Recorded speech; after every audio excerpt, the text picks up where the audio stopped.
안녕하세요. 데이업 김채연입니다.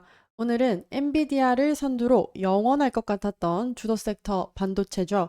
반도체의 쇠퇴를 미국의 현 상황 보면서 이야기해보고자 합니다. 자, 여러분은 반도체에 대해서 어떻게 생각하고 계신가요? 끝물이다, 이제 끝났다 라고 생각하시나요? 여기저기서 쏟아지는 거품론이 여론을 형성하고 있는데요. 이런 기사들 많이 보셨을 것 같습니다. 또 관련해서 일본 퀵이 진행한 조사에서요. 세계 반도체 관련 기업의 시가총액에 대한 응답으로 거품이 꼈다, 명백한 거품이다라고 응답한 수치가 62%나 된다고 합니다. 그리고 반도체 테마 급증에 대한 평가를 물을 때 이 고평가 가능성이 있다라고 대답한 수치도 57%로 절반 이상이었습니다. 현재 시장은 반도체에 거품이 끼어 있다라는 식의 평가를 하는 것 같은데요. 23년부터 지속적으로 성장해오던 이 필라델피아 반도체 지수도 하반기 시작부터 휘청하는 모습 보여주고 있습니다. 거품론이 서서히 드러나면서 이 시장의 기대감 또한 빠지고 있는 모습이 이 필라델피아 반도체 지수에도 반영되고 있는 것 같은데요. 이 엔비디아 차트를 보더라도 계속해서 치솟을 것 같았던 이 엔비디아 반도체 주도라고 하면 당연 엔비디아이죠. 근데 엔비디아마저도 흔들리는 모습 보여주면서 글로벌 시장의 반도체 업체들도 줄줄이 타격을 입고 있습니다. 그렇지만 반도체의 끝은 시작되지 않았다라고 생각하시는 분들도 있으시겠죠. 여전히 산업의 전망도 나쁘지 않을 것이다라고 보시는 분들도 있을 것 같습니다. 물론 시장도 마찬가지죠. 이런 악재에도 불구하고 TSMC, SK 하이닉스, 그리고 삼성전자, 엔비디아까지 좋은 실적을 이어나가고 있고 올해까지는 전망이 나쁘지 않다라는 의견도 나오고 있는 게 사실입니다. 자, 그럼 현재 이슈가 되는 상황이 무엇일까요? 제가 영상으로 전달드리고 싶었던 건 이 줄줄이 인원 감축에 들어가는 미국 반도체 기업들입니다. 뭐 인텔이야 사실상 요즘 상황이 안 좋은 건 다들 아실 텐데요. 인원 감축하는 건 시장에 따라서 유동적인 전략으로 시행해 볼 수도 있겠죠. 현재 경제 시장 자체에 대한 조금의 불안정성이 있다 보니까 뭐 이 인원 감축 자체가 뭐 큰 문제다라고 보이는 것 같지는 않습니다. 그런데 집중해 볼 것은 규모입니다. 이 사례들도 함께 살펴보면서 이야기하고 싶은데요. 이 인텔 같은 경우는 1922년부터 92년부터 시행해온 배당을 이번 연도 4분기부터 중단하기로 했습니다. 그만큼 뭐 재정 상태가 좀 어려운 상황인 것 같고요. 그리고 올해 말까지 전체 직원의 15%의 인원 감축으로 그 수치가 1만 5천여 명을 해고하는 구조 정책을 발표했습니다. 23년에도 전체 인력의 5%를 감축한 바가 있었는데요.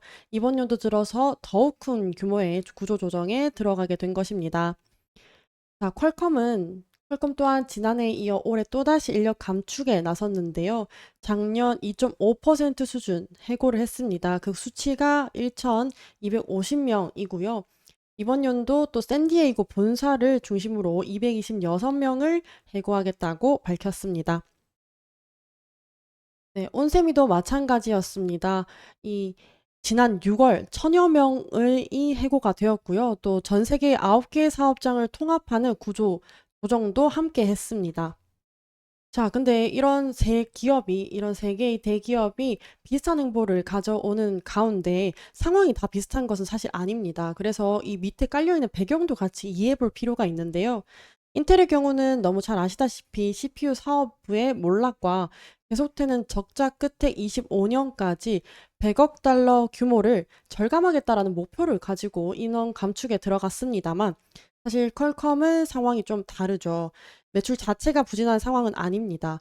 다만 장기적인 전략에 따라서 이 비용 절감을 위한 구조 조정에 들어간 것으로 보여지는 상황이고요.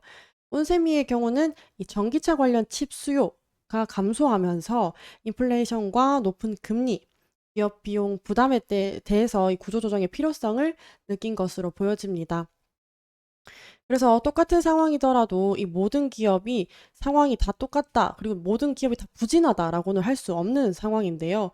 그렇다면 이 삼성과 SK 하이닉스는 또 어떨까요? 자, 한국 기업에서 두 반도체 큰 기업이죠. 이 삼성전자와 SK 하이닉스의 상황도 갈립니다. 삼성전자는 현재 비상경영 체제를 도입하고 있는 것으로 보여지는 상황인데요. 일부 사업부의 해외 직원을 최대 30% 감축할 것으로 보여지고 있습니다. 비용 절감과 이익 확대에 따른 조치로 보여지는 상황인데 영업 마케팅부에서 15% 그리고 관리 직원 최대 30% 가량 감량한다고 했는데요. 물론 반도체 사업부와 직접적인 연관이 있는 것은 아니긴 합니다만 비용 절감에 따른 조치로 보여지는 상황이기 때문에 아무래도 이 삼성전자의 상황이 그렇게 좋은 것은 아니다라고 보여지는 상황이기도 하겠죠. 근데 반면에 SK 하이닉스는 얼마 전부터 이 채용 공고가 올라왔습니다. 반가운 소식이 되겠는데요. 이렇게 딱 인원 관련된 기사들만 보더라도 이 삼성전자와 SK 하이닉스가 단적으로 아예 다른 모습을 보여주고 있는 상황입니다.